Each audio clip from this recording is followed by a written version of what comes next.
E aí, minha gente, vamos aprender no caso 14 das evidências. Verdade cola, tem diabetes, é destro, tem olhos verdes, mede 6,3 de altura. Vamos ver. Certeza que é ele.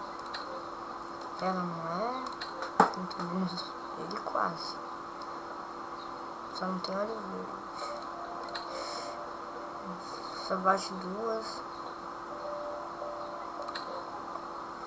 Do Wellington também só bate duas. Então vamos prender esse doidão do adutório.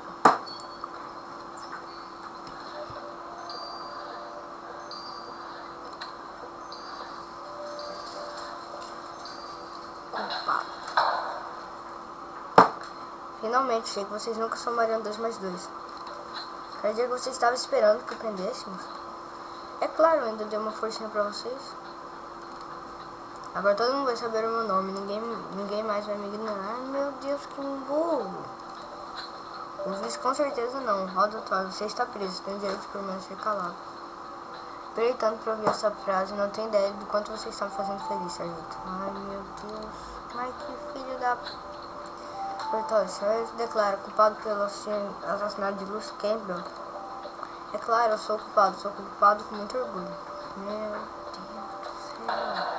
Aquela vadia metida não falava comigo, nem para dar a hora. Para ela, todos vocês nunca existiram.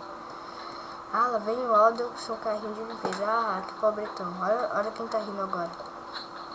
Toda vida humana é valiosa, Sr. Todd. Espero que 20 anos na cadeia por assassinato em primeiro grau ajude a refletir sobre isso.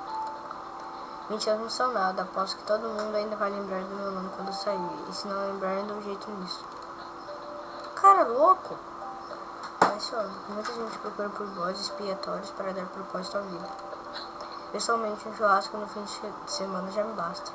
Falar isso que você vai fazer no fim de semana, Carlos? Até mais, gente.